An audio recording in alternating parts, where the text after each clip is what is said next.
Hi friends, நம்ம இன்னைக்கு இந்த வீடியோவில் நம்ம பிரம்மகமலம் செடியை பற்றின அப்டேட் தான் பார்க்க போகிறோம். இந்த பிரம்மகமலம் இது இந்த பூ விரிகிறது ரொம்ப நல்லது.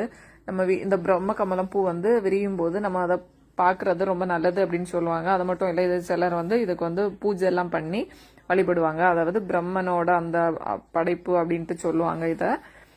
ஸோ இது என்னன்னா, ஒரு இலை நட்டாலே போதும், இந்த செடி வளர்ந்து வரும். இலையிலேருந்து ப்ரொபகேஷன் கொஞ்சம் ஸ்லோவாக தான் இருக்கும். ஸோ நம்ம ஒரு பிளான்டா நர்சரியிலேருந்து வாங்கணும்னு வைங்களா, அவங்க வளர்த்து வச்சிருப்பாங்க. அதை ஸோ நம்ம சும்மா நட்டு வச்சாலே போதும், அது பாட்டுக்கு வளர்ந்துட்டு வந்துடும்.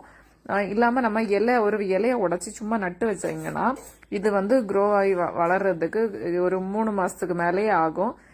நான் இந்த செடியை நட்டு 1 இயருக்கு மேலே ஆகுது. ஸோ அதுக்கப்புறமா தான் இந்த செடி இவ்வளோ வளர்ந்துருக்கு. ஆனால் நிறைய பேர் இது ரொம்ப பெருசாக வளரும், அதுக்கப்புறம் தான் பூ வரும் அப்படின்லாம் சொன்னாங்க. ஸோ பார்த்தீங்களா, இது எங்கள் வீட்டில் நிற்கக்கூடிய பிரம்மகமலம் தான் எவ்வளோ சைஸ்க்கு நிற்குதுன்னு பாருங்க. ஸோ அதில் மொட்டு வந்திருக்கு. மொட்டு இவ்வளோ தூரத்துக்கு விரிஞ்சிருக்கு. ஸோ இந்த பூ விரியறதுக்காக நான் ரொம்ப நாளாக வெயிட் பண்ணிட்டு இருந்தேன். ஆனால் பார்த்தீங்கன்னா, நான் வீட்டில் இல்லாத நாள் பார்த்து அது அந்த பூ இது விரிஞ்ச பூவு. விரிஞ்சதுக்கப்புறமா மறுநாள் வாடி போயிட்டு அதுக்கப்புறமா இன்னொரு பூ மொட்டு நின்னது, அதுவுமே விரிஞ்சிச்சு. ஸோ இந்த பூ விரியும் போது நான் வீட்டில் உண்டு. ஸோ ஈவினிங்லேருந்தே ஒவ்வொரு டைமாக போய் பார்த்து ஒவ்வொரு மணிக்கு ஒருக்கா போய் பார்த்து ஃபைனலாக அந்த பூ ஃபுல்லும் விரியறதை நான் பார்த்துட்டேன். ஸோ செம ஹாப்பி. ஆனால் இந்த மாதிரி நம்ம வீட்டில் ஒரு செடியை நட்டு அதுலேருந்து பூ காய் அதெல்லாம் பார்க்கும்போது நமக்கு செம ஹாப்பியாக இருக்கும். ஸோ எனக்கும் அந்த மாதிரி தான் இருந்துச்சு. நைட்டு 12 மணிக்கு இந்த பூ நல்லா ஃபுல்லும் விரிஞ்சிருந்து அந்த பூவை நான் பார்த்துட்டேன். இனி இது 1 வருஷத்துக்கு ஒருக்கா தான் பூக்கும் அப்படின்னு சொல்லுவாங்க. இந்த வாட்டி நம்ம வீட்டில் பூத்துருக்கு. இனி இடையில பூக்குமா என்ன அப்படின்னு எனக்கு தெரியல.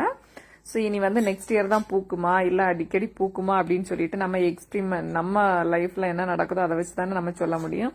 ஸோ அதை பார்த்துக்கிட்டு அப்புறமா இதோட அப்டேட் என்னன்னு நான் சொல்றேன். இப்போதைக்கு இந்த பூ விரிஞ்ச பூ இந்த மாதிரி தான் இருந்துச்சு. ஸோ ஸ்மெல்லும் நல்லா இருந்துச்சு. இந்த பூவு நமக்கு பிரம்மகமலத்தை மாதிரி தான் நிறைய பூக்கள் நம்ம பார்க்கறதுக்கு இருக்கும். இந்த ஒயிட் கலர்ல அந்த கள்ளி வெரைட்டிஸ் எல்லாமே, கேட்டஸ் இருக்குல்ல, அந்த மாதிரிப்பட்ட பூ எல்லாமே இந்த மாதிரி தான் இருக்கும். அதில் பிரம்மகமலம் ஸ்பெஷல். அப்புறமா நம்ம டிராகன் ஃப்ரூட்டோட பூ இருக்குதுல்ல, அதுவுமே இந்த பூ மாதிரி தான் இருக்கும். நம்ம வீட்டில் கண்டிப்பாக நடக்கூடிய செடிகளில் இந்த பிரம்மகமலமும் ஒரு செடி தான். Thank you friends. என்னோட அந்த அப்டேட் உங்களுக்கு பிடிச்சிருந்தா லைக் பண்ணுங்க, ஷேர் பண்ணுங்க, மறக்காம நம்ம சேனலை சப்ஸ்கிரைப் பண்ணுங்க, ஃப்ரெண்ட்ஸ்க்கும் ஷேர் பண்ணுங்க.